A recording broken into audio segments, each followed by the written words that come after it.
universe is a sphere encased by successive coverings of the elements earth, water, fire, air, ether, intelligence, and ego.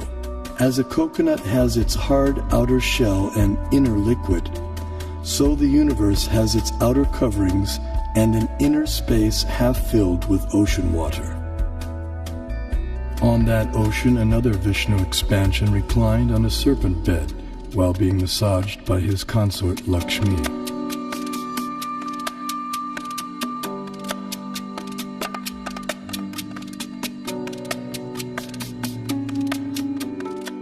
From his navel arose a lotus on which Brahma was born. Initially, the universe was pitch dark and Brahma engaged in meditation. Then he was empowered to create the universe.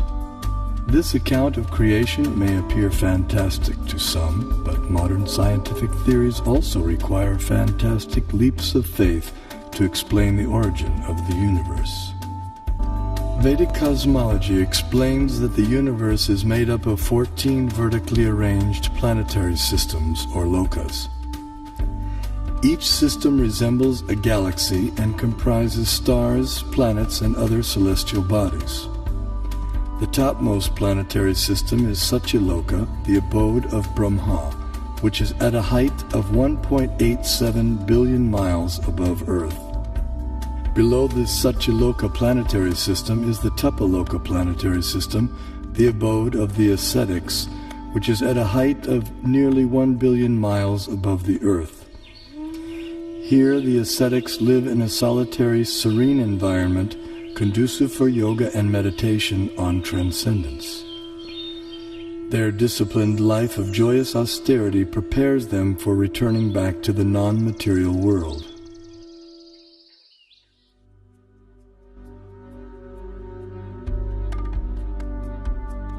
As we move down from Tapaloka, we pass through Maharloka and Janaloka until we reach the Svargaloka planetary system, also known as heaven. And then from the center of the dome, a chandelier, which shows the planets according to the Vedic version. This planetary system is rotating from east to west, and it is hanging like the chandelier taking shelter of the pole star, that we can see every night. That the pole star or the North Star remains fixed and does not orbit in the sky is well known to astronomers and sailors alike. Less known is the fact that the pole star rotates powerfully on its own axis. The ancient Vedic text called Matsya Purana explains, the planets and stars are all attached to the pole star by invisible astral cords of wind called pravaha. The revolution of the pole star causes the orbital motion of other planets and stars. Through meditation, yogic astronomers visualize the planets and stars as different parts of the body of Shishumar, the transcendental dolphin. The pole star, the topmost of the heavenly planets, is like the capital of the middle universe. Here the third form of Vishnu resides on an ocean of milk. In times of universal disturbances, the demigods headed by Brahma come here to appeal for help. The pole star is also the abode of Dhruva, a pure and exalted devotee of the Lord.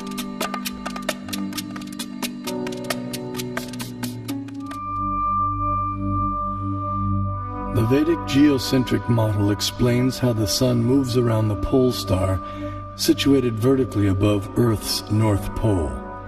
As the sun goes around the Earth globe, we experience day and night. The stationary Earth, unlike the pole star, does not revolve on its own axis, though it is slightly tilted toward the pole star. During summer in the northern hemisphere, the North Pole experiences 6 months of daylight. Conversely, during summer in the southern hemisphere, the South Pole experiences 6 months of daylight. These 6-month periods correspond to a day and night for the demigods living in the heavenly planetary system.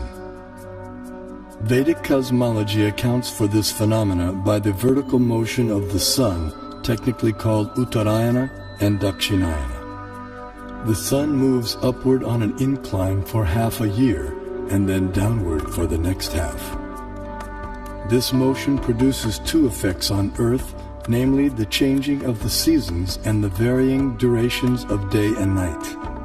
Ordinary vision sees the sun to be a mere globe of fire. However, celestial vision reveals a personality residing over the sun.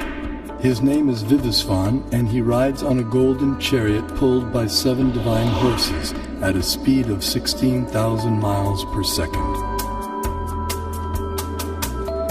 The chariot has one wheel which moves on celestial Manasottara mountain.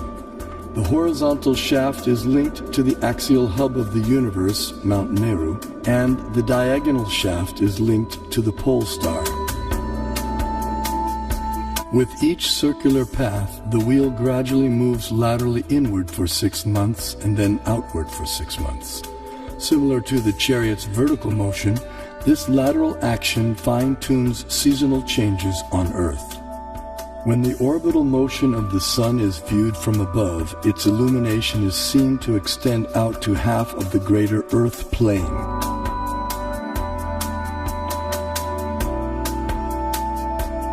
During its orbit, the sun passes over the 4 cities situated in the 4 cardinal directions. The city over which the sun is passing experiences noon, and the city in the opposite direction experiences midnight. The 2 other cities experience sunrise and sunset. Although Bhumandala literally means the circle or mandala of the earth, it has little in common with the earth on which we stand. The diameter of Bhumandala is given in the Bhagavatam, and it is about the size of the orbit of Uranus.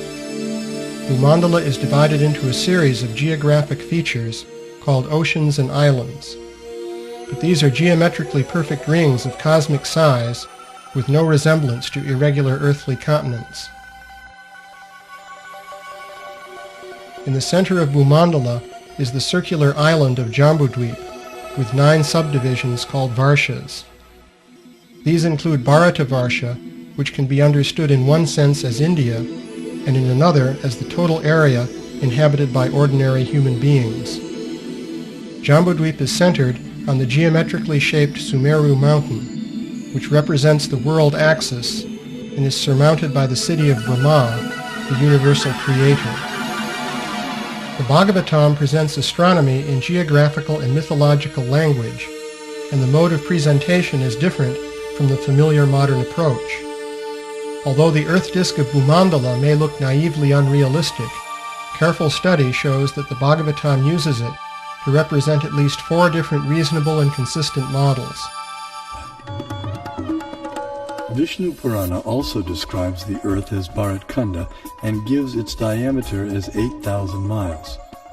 The earth is also referred to by the name Bharatkanda in the invocation Sankalpa mantra chanted by Brahmana priests since time immemorial up until the present day. Jambudvipe Bharatavarshe Bharatakande Meroho Dakshine Pash. Vedic cosmology gives descriptions of the entire cosmos, including its subtle features.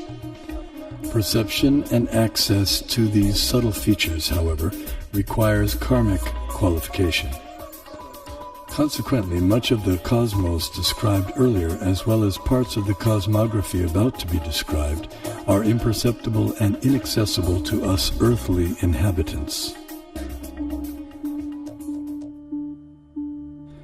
Bharatkanda is one of the 9 islands of the larger and originally bow-shaped Bharatvarsha, which was divided by the sons of Sagara. Being completely surrounded by water, the islands are mutually unreachable. In the Vedas, Bharatkanda, our earth, is also referred to by other names such as Sudarshan-dvip, Kumarika-dvip, and Navadvip, etc.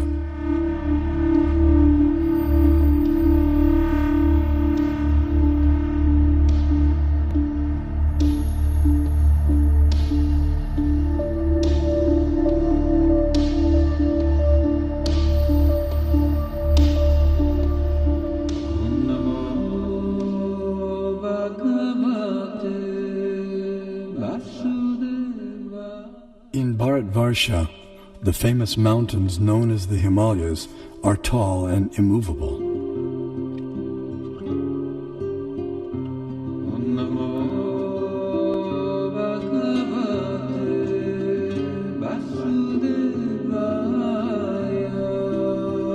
Here we find an abode of Lord Shiva, the greatest of the demigods.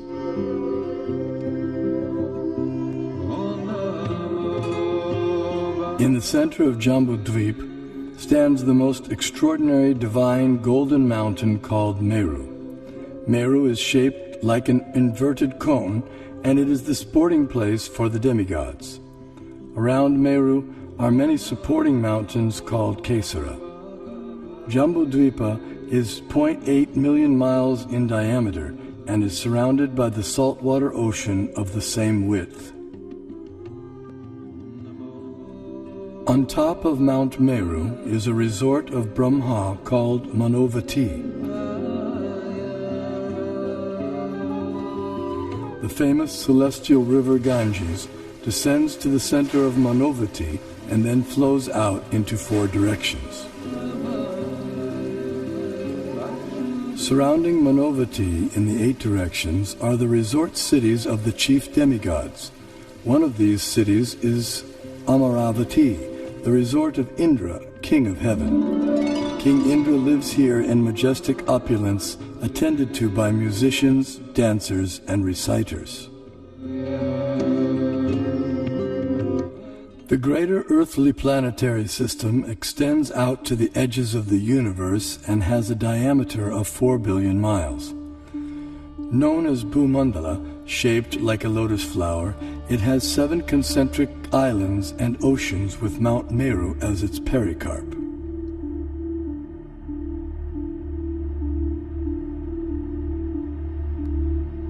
The 7 oceans respectively contain salt water, sugarcane juice, liquor, clarified butter, milk, emulsified yogurt, and sweet drinking water. Sometimes Vedic cosmology is misconstrued as portraying the Earth to be a flat disk. This flat Earth misconception arises partly due to our inability to understand Vedic nomenclature. A single object may be referred to by several names, and a single name may refer to several objects. For example, the term Earth may be used to describe at least 6 different aspects of cosmology. The Earth we live on is indeed a globe, as explained by the Sanskrit word parimandale, meaning spherical, used in the Mahabharata text. The flat disk refers to the greater earthly planetary system of Bhumandala. 4 elephants of inestimable size are placed at the 4 directions for balancing the greater Earth. Below the earthly planetary system are 7 subterranean realms named Atala, Vitala, Sutala, Talatala, Mahatala, Rasatala, and Patala, which do not receive sunlight and which are inhabited primarily by demoniac living entities. To reach the first one must go 80,000 miles downward through underground tunnels. At successive depths of 80,000 miles are the remaining 6 netherworlds, all of which are fully developed underground civilizations. In the 4th level downward, Talatala Loka, lives the magical architect Mayadanava, who has designed many brilliantly decorated cities where proud materialists reside. Below the netherworlds are the 28 hellish planetary systems. The demigod of justice, Yamaraj, judges the unrighteous human beings after their deaths and sends them to one of these planets. There, errant souls are administered appropriate punitive measures corresponding to their misdeeds.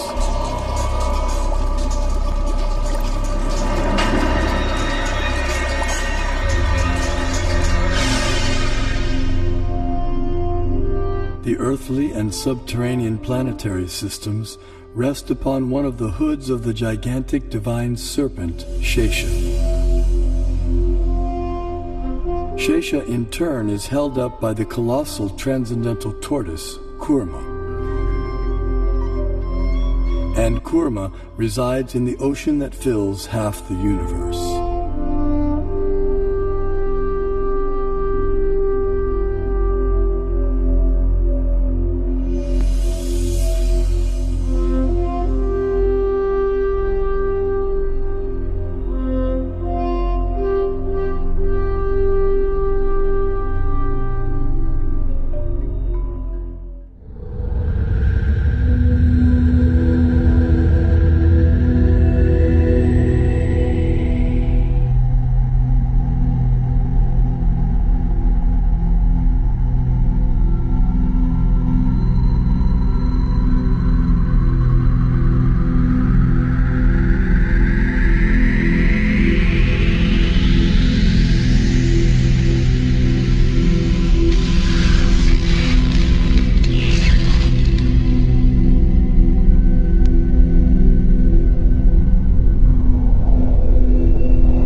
शशिवर्णं चतुर्भुजं प्रसन्नवदनं ध्यायेत् सर्वविघ्नोपशान्तये व्यासं वसिष्ठनप्तारं शक्तेः पौत्रमकल्मषं पराशरात्मजं वन्दे शुकतातं तपोनिधिं व्यासाय विष्णुरूपाय व्यासरूपाय विष्णवे नमो वै ब्रह्मनिधये वासिष्ठाय नमो नमः अविकाराय शुद्धाय नित्याय परमात्मने सदैकरूपरूपाय विष्णवे सर्वजिष्णवे यस्य स्मरणमात्रेण जन्म संसारबन्धनात् विमुच्यते नमस्तस्मै विष्णवे प्रभविष्णवे ॐ नमो विष्णवे प्रभविष्णवे श्रीवैशम्पायन उवाच